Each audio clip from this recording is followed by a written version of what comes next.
जय गुरुदेव। जय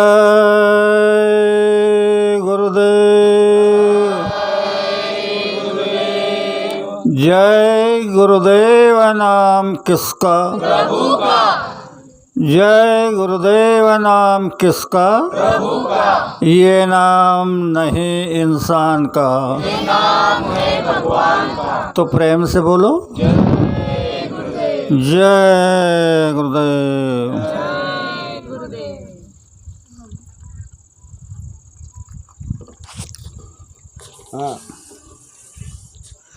सबसे पहले योग परिवर्तक परम संत बाबा जय गुरुदेव जी महाराज, इनके चरणों में शतकोटि प्रणाम करता हूँ। साथ ही साथ जिसने यह त्रिलोकी रचना बनाई उस ईश्वर को प्रणाम, उनके दृश्य अदृश्य शक्तियों को प्रणाम, और यहाँ पर उपस्थित इस कलाली गांव के सभी सज्जन भाई और बहनें, अगल बगल से आए हुए सत्संग प्रेमी भाई और बहनें, काफिला रैली में चलने वाले सत्संगी भाई और बहनें, सबको प्यार भरा जय गुरुदेव। जय गुरुदेव। प्रेमियों, बहुत सुंदर सुंदर बातें आपको सुनाई गई। अब थोड़ी समय के लिए आप ध्यान दे कर के सुनो। कहा जाता है समय समय बलवान, बिलने लुटी गोपिका, वही अर्जुन वही बाण। जिस अर्जुन ने अपने बाण से सारी धरती को धराशायी कर दिया, भीम ने अपने गदा से पूरा विकास कर दिया, वह भीम अर्जुन धरती पर होते हुए उनके सामने कोलभील गोपिका को उठा करके ले जा रहे थे। ना भीम की गदा काम कर रही थी, ना अर्जुन का बाण काम कर रहा था। इसीलिए आप जो भ्रम में हो गए कि पहले तो हमने खूब खाया, खा रहे हैं, पी रहे हैं, कुछ नहीं हो रहा है, तो इस बात को महापुरुष जानते हैं। किस समय में ये चीज़ें आपको नाशकारण होगी, इसके लिए वो आपके इशारा दे रहे हैं। और यह समय परिवर्तन का है। परिवर्तन यानी हमारे अंदर जो गंदे गंदे विचार है, हमारे अंदर जो झूठ, फरेब, बेईमानी, कत्लाम, व्यभिचार, पापाचार आदि अमानवीय कृत्य है, इनमें परिवर्तन। और दूसरा काम है धर्म का स्थापन। ऐसे दो काम लेकर के स्वामी जी आए हैं, और ये दोनों काम करने वाले अलग अलग लोग हैं। इसका पहले डंडोरा पिटा जा रहा है कि आप सावधान हो जाओ, वरना कुदरत आपको अपने कर्मों की शिक्षा देगी। कोई माई का लाल आपको बचा नहीं पाएगा। ये सारी बातें समझाने के लिए गुरु महाराज ने अपने अनुयायियों को आदेश दिया कि गांव गांव, शहर शहर जाकर के लोगों को बता दो कि देश और दुनिया में बहुत भारी कोहरा मचने वाला है। न जाने कितने लोग इसमें चले जाएंगे। यह कोई नई बात नहीं है। जब युग का परिवर्तन होता है तब अगणित लोग मारे जाते हैं। इस धरती पर तो परिवर्तन ऐसे होते ही रहते हैं। कोई राजनीतिक परिवर्तन, कोई धार्मिक परिवर्तन, कोई सामाजिक परिवर्तन, ये परिवर्तन होते रहते हैं। लेकिन जब सबसे भारी पाप इंसान अपनी इंसानियत को छोड़ करके करने लगता है, तब युग का परिवर्तन अनिवार्य हो जाता है। आज तक आपने 2 परिवर्तन की कहानियाँ सुनी और देखी। राम के समय का परिवर्तन, कृष्ण का समय का परिवर्तन। और यह परिवर्तन क्यों होता है? किसी भी हालत में नारी को लेकर परिवर्तन होता है। पहले नारी को भ्रष्ट किया जाता है, क्योंकि नारी इतनी बलवान है, मैं बताऊंगा आपको आगे। नारी इतनी बलवान है कि यह कुदरत को भी ऐसे उंगलियों पे नचा सकती है। इतनी अपार शक्ति हमारी बहनों के अंदर है। आज यह परिवर्तन अवतारी शक्ति द्वारा नहीं, यह प्रकृति के द्वारा होने जा रहा है। तो प्रकृति से कौन माई का लाल टकरा सकता है? अतिवृष्टि, अनावृष्टि, भूचाल, सुमाने लाटाए, एक्सीडेंट, बीमारी का कहर कौन रोक सकता है? आप कहोगे रोकेगा नहीं तो क्या होगा? पूरी धरती धाराशायी हो जाएगी। पर जिस समय में जैसा समय आता है वैसे धारे जारी होती है। उसे सिर्फ संत और महापुरुष जानते हैं। तो अभी ऐसे समय में प्रकृति को इशारे पर रोकने वाली शक्तियाँ और धार इस समय जारी है। वह धार इन बहनों के अंदर उतर रही है। हमारे भाइयों की शक्ति क्षीण हो गई, वे कुछ नहीं कर सकते। बहनें अगर महापुरुषों का आदेश का पालन कर लेंगी और ये तूफान हो रहा है, बर्फ़ की वर्षा हो रही है, अतिवृष्टि हो रही है, और अनुसया की तरह हाथ में जल लेकर के कह देगी कि ये बर्फ़ की वर्षा वही रुक जाए, नहीं रुकेगी तो बाबा जी को बाबा जी मत कहना। तो इसके लिए क्या करना पड़ेगा ये सुन लो। हमारे देश में कीर्तन होते हैं, तो कीर्तन वाले बताते हैं कि तुका म्हणे पतिव्रता अंतिची देवावर सत्ता। पतिव्रता नारी का उसके ऊपर अधिकार है। वो जो कहेगी वह उसको करना पड़ेगा, अपनी मनमानी नहीं चलेगी। अब सवाल ये पैदा होता कि पतिव्रता बनने के लिए क्या करना पड़ेगा? क्या जंगल जाना पड़ेगा? क्या मंत्र जाप करना पड़ेगा? क्या करना पड़ेगा? यह नहीं कहा, इतना ही कहा पतिव्रता तिथि देवावर सत्ता। तो ध्यान से सुनो, अगली बात महापुरुषों ने बताई है, वो भी मेरी जेब से नहीं, वह भी उनके वचन है। पति सेवा करे चित लाई तो पतिव्रता कहलाई। कितना सस्ता रास्ता है। हर बहन अगर पति की सेवा तन मन लगा करके करेगी, इस धरती पर नारी के लिए पति ही परमेश्वर है। और जो अपने पति को परमेश्वर समझ करके उसके तन मन लगा करके सेवा करेगी, उसके आदेश का पालन करेगी, भूल कर भी अपने पति से झगड़ा नहीं करेगी। तो मैं दावे के साथ कहता हूँ, बाबा जी के हजेरी में बता रहा हूँ, अगर तुमने इसकी पालना कर ली और देखा कि इधर से तूफान आ रहा है, तो लेना अनुसया की तरह हाथ में जल और कहना कि हे बाबा जय गुरुदेव जी महाराज, मैं आपके आदेश का पालन कर रही हूँ, यह तूफान वही रुक जाए। तूफान नहीं रुकेगा तो बाबा जी को बाबा जी मत कहना। कोई बताने नहीं आएगा, कोई बताने नहीं आएगा।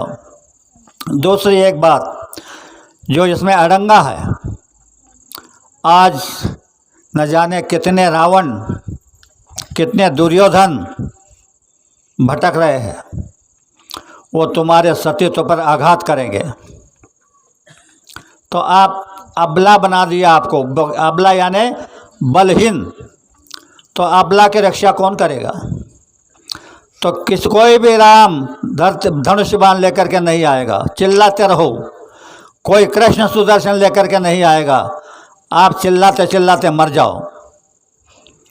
लेकिन विधान से अगर तुमने इसके पालना कर ली और कोई अधर्म पर उतर आया, लाज बचाने का कोई सहारा नहीं न को। बहनों, कान खोल करके ध्यान से सुन लो। ऐसा वक्त आ गया तो आप मन ही मन 10 बार उस मालिक को जय गुरुदेव नाम से पुकारना। उसी समय तुमको मदद नहीं मिलेगी तो बाबा जी को बाबा जी मत कहना। आज सारी बातें उल्टी हो गई है, समय बदल चुका है, कलयुग आ चुका है। कलयुग ने अपना कारोबार शुरू कर दिया है और तुमको हर तरह से भटका रहा है। बोलना नहीं चाहता फिर भी बोल देता हूँ। अभी वो रुद्र के लिए कितने लोग दब गए, चेंगरा चेंगरी हो गई। जिनको मिला उनका क्या लाभ हुआ? यह रुद्र तो अनादिकाल से नहीं है, इनका समय था। शिव पुराण पढ़ोगे तो 11वें अध्याय में इनका सब सारा आपको मालूम हो जाएगा। मैं कहने जाऊँगा समय ज़्यादा लग जाएगा। उस समय यह महिमा था, उसमें लिखा है, ये रुद्राक्ष करती धारण भस्म अंगी चर्चिती तयाचा पुण्यास नाही गणती। उस समय की बात है, अभी नहीं। समय समय बदलते रहता है, विधान बदलते रहता है। अब तुम्हारे लिए समय अलग है। हर इंसान दूसरे भाई को इंसान समझे, कोई किसी से ईर्ष्या द्वेष मत्सर ना करे। आजकल तो यह हो रहा है, उसने कानून बना दिया। मैं आपको ठीक से समझाता हूँ। जनता जनार्दन शक्ति का कानून बना दिया। जब से मिथुन सृष्टि तैयार हुई तब से तुमको इतने अधिकार दिए गए हैं कि जो अधिकार देवताओं के पास नहीं है।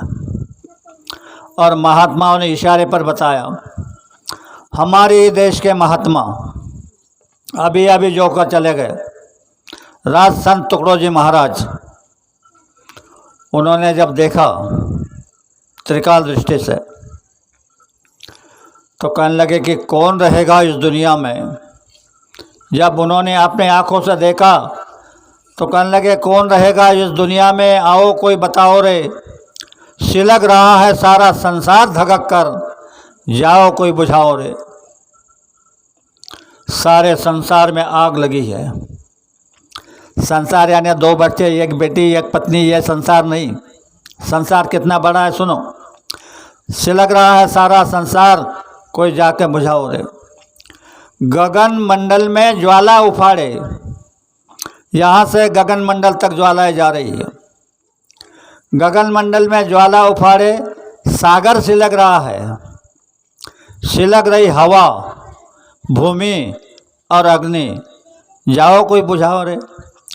5 तत्वों में आग लगी है और तुम्हारा शरीर 5 तत्वों का है और तुम शांति चाह रहे हो, असंभव है। तुम्हारे अंदर में 5 तत्वों की ज्वाला भड़क रही है, इसलिए न जाने तुम कब क्या कर दोगे, इसका भरोसा नहीं।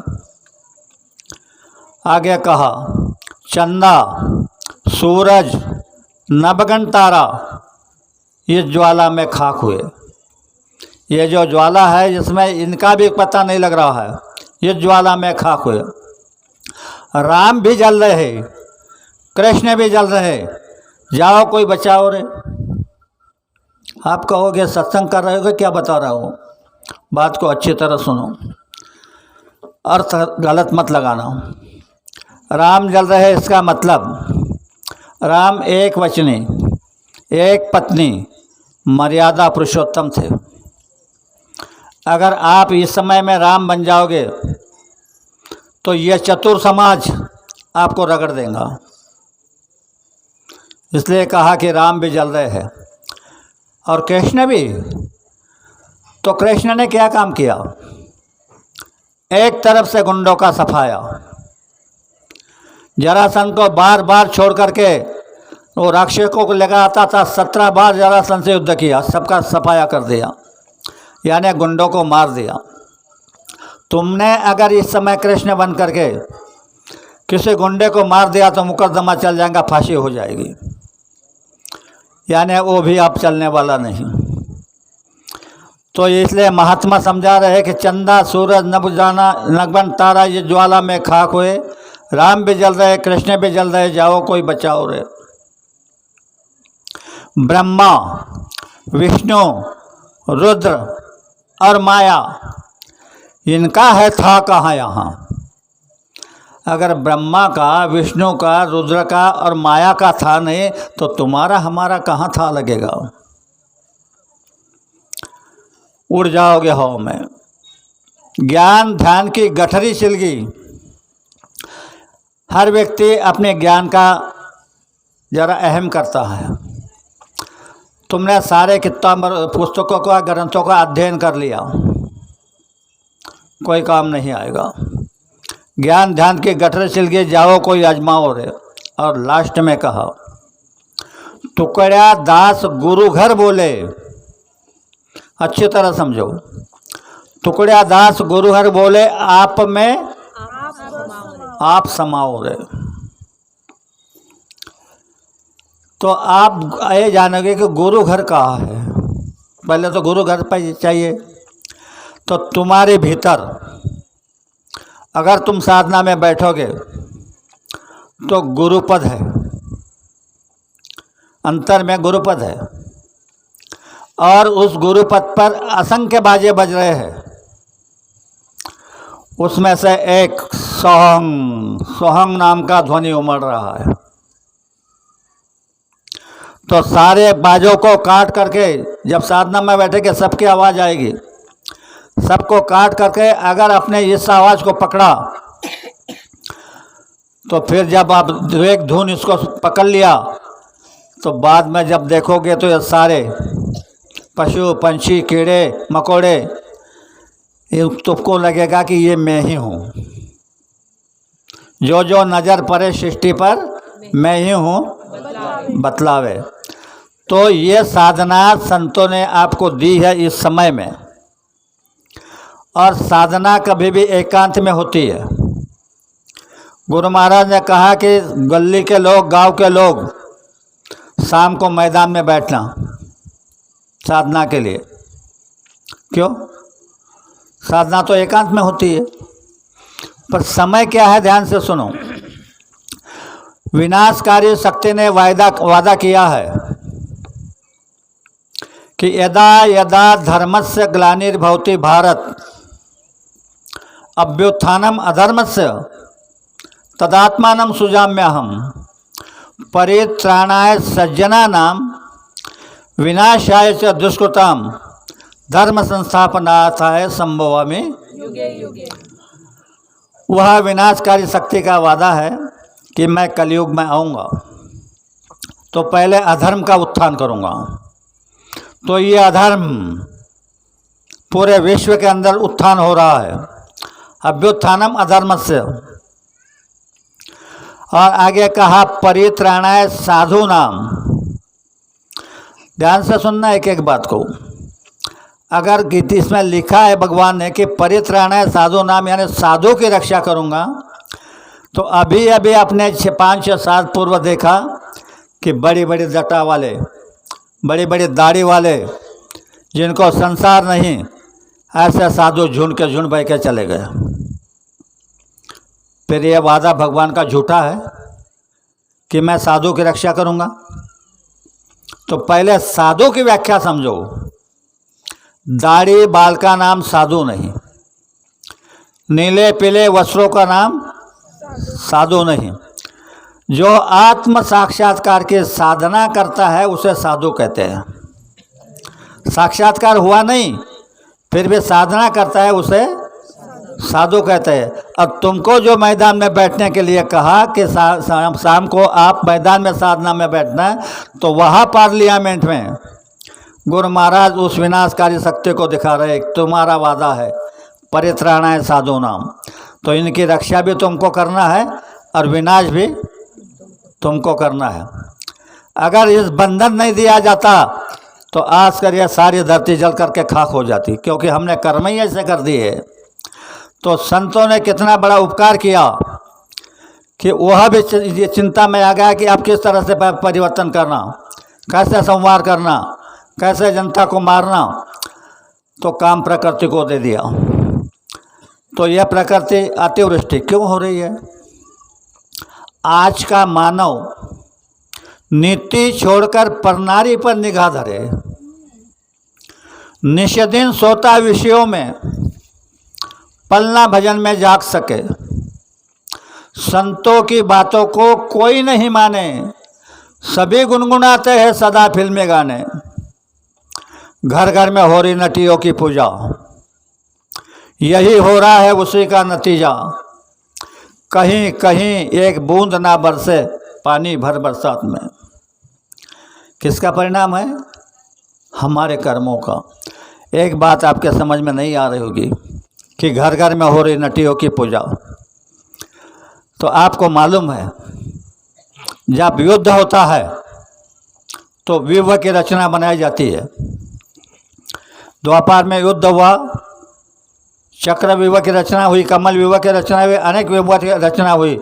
तो उस ईश्वर ने भी अभी विवाह रचना बना करके रखी है। तुम्हारे दीवारों पर जितने भी तस्वीरें लगी है, राम की, कृष्ण की, हनुमान की, अनुसया की, सीता की, अन्नपूर्णा की, ये सारी तस्वीरें जो लगी है, क्या आप उन देवताओं के पास जाकर के फ़ोटो खींच करके लाए? नहीं। तो क्या किया? मार्केट में गए, आपको मार्केट में शिव जी का कैलेंडर मिला, खरीद लिया। राम का कैलेंडर मिला, कृष्ण का कैलेंडर मिला, हनुमान का कैलेंडर मिला, बहनों में सीता का मिला, अनुसया का मिला, पतिव्रता का मिला।